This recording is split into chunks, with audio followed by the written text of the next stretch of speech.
മത്സ്യത്തൊഴിലാളികളെ തെരയുന്നതിൽ സർക്കാർ നിർണായക സമയം നഷ്ടമാക്കിയെന്ന് CPIM സംസ്ഥാന സെക്രട്ടറി MV ഗോവിന്ദൻ.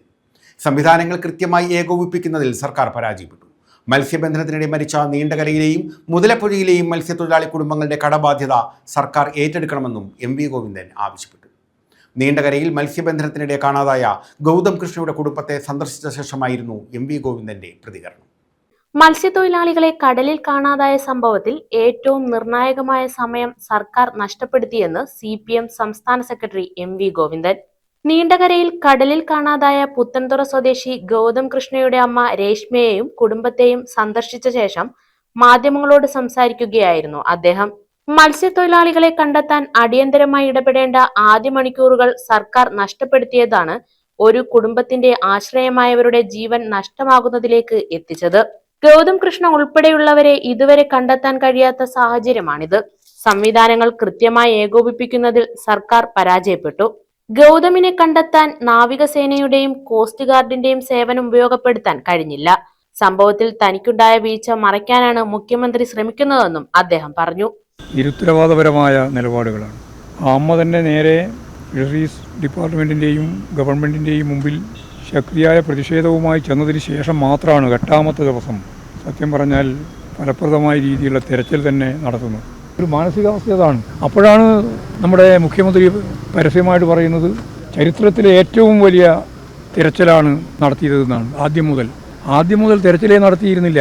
അവർ തന്നെ പറഞ്ഞു അതിൻ്റെ ഗോൾഡൻ അവറിൽ അവർ പരിപൂർണമായിട്ടും നിഷേധാത്മകമായ നിലപാട് സ്വീകരിച്ചു എന്നാണ് അവർ പറഞ്ഞത്. അവർക്ക് ഇതിനെപ്പറ്റി നല്ല ധാരണയുള്ളവർ തന്നെയാണ്. മത്സ്യത്തൊഴിലാളികളുടെ മക്കൾക്കും അതുപോലെ തന്നെ കുടുംബാംഗങ്ങൾക്കും പഴയ ഒരു ധാരണയില്ല.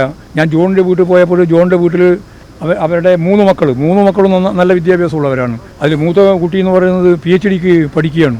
അവർ ഈ ഉദ്യോഗസ്ഥന്മാരും അതുപോലെ തന്നെ ഇപ്പോൾ അവസാനം മുഖ്യമന്ത്രി മന്ത്രിമാരും ഒക്കെ പോയപ്പോൾ കൃത്യമായിട്ട് ചോദിച്ചു. ഒരു ചോദ്യത്തിനും മറുപടി ഉണ്ടായിരുന്നില്ല. ഇനി അങ്ങോട്ട് എങ്ങനെയാണ് ഇതിനെ മുമ്പോട്ടേക്ക് പോകേണ്ടത് എന്നുള്ള കാര്യവും ഗൗരവപൂർവ്വം ആലോചിക്കേണ്ടതാണ്. മത്സ്യബന്ധനത്തിനിടെ മരിച്ച നീണ്ടകരയിലെയും മുതലപ്പുഴയിലെയും മത്സ്യത്തൊഴിലാളി കുടുംബങ്ങളുടെ കടബാധ്യത സർക്കാർ ഏറ്റെടുക്കണം. കുടുംബത്തിലെ ഒരാൾക്ക് സർക്കാർ ജോലി നൽകണമെന്നും മത്സ്യത്തൊഴിലാളികൾക്ക് കൃത്യമായ മുന്നറിയിപ്പ് നൽകാനും അപകട വിവരം അറിയിക്കാൻ സാറ്റലൈറ്റ് ഫോൺ സംവിധാനങ്ങളും ഉപകരണങ്ങളും സൗജന്യമായി നൽകണമെന്നും അദ്ദേഹം ആവശ്യപ്പെട്ടു. ഇവർ കടലിലേക്ക് പോയി കഴിഞ്ഞാൽ ഈ അപകടകരമായ കാലാവസ്ഥ മാറ്റത്തെ പറ്റി മനസ്സിലാക്കാൻ അവർക്ക് സാധിക്കുന്നില്ല. കൃത്യമായിട്ട് അതിൻ്റെ വിവരം കൊടുക്കാൻ നമ്മുടെ സംവിധാനമില്ല. അതേപോലെ തന്നെ അവിടെ പോയ അപകടത്തിൽപ്പെടുന്ന സന്ദർഭത്തിലും ഒരു സിഗ്നലും കൊടുക്കാൻ സാധിക്കുന്നില്ല. അപ്പോൾ അതിൻ്റെ എല്ലാം ഭാഗമായിട്ടുള്ള കാര്യങ്ങൾ മുമ്പ് മത്സ്യത്തൊഴിലാളി മന്ത്രിയായിരുന്ന സന്ദർഭത്തിൽ ISRO ഉൾപ്പെടെ ഉള്ളവരുമായി ബന്ധപ്പെട്ട് എങ്ങനെയാണ് സാറ്റലൈറ്റ് സംവിധാനത്തിൻ്റെ ഭാഗമായിട്ട് ഇവർക്ക് ഫോൺ കൊടുക്കാൻ കഴിയുക എന്നുള്ള കാര്യം ആലോചിച്ചതാണ്. വലിയ സാമ്പത്തിക ബാധ്യതയും ഒക്കെയാണ് അന്ന് അതിൻ്റെ ഭാഗമായിട്ട് വന്നത്. ഗവൺമെൻറ് സാമ്പത്തിക ബാധ്യത ഏറ്റെടുത്തിട്ട് ഇവർക്ക് സെല്ല് കൊടുക്കണം.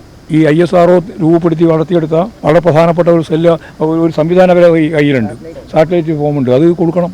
അപ്പോൾ അതിൽ 80% സ്വകാര്യവൽക്കരിച്ചിരിക്കുകയാണ്, 20% ഈ പട്ടാളത്തിന് കൊടുത്തിരിക്കുകയാണ്. അപ്പോൾ ഇവരെ കയ്യിൽ സത്യം പറഞ്ഞാലില്ല. അപ്പോൾ അത് എന്നുള്ളത് ഗവൺമെൻറ് ആലോചിക്കുന്നത് ഇവിടെ മാത്രമല്ല, കേരളത്തിലുടനീളം വേണം. എല്ലാ ജില്ലയിലും ഈ പ്രശ്നം വരുന്നുണ്ട്. ഈ തീരപ്രദേശങ്ങളിൽ മുഴുവൻ വേണം. News bureau, Chavara.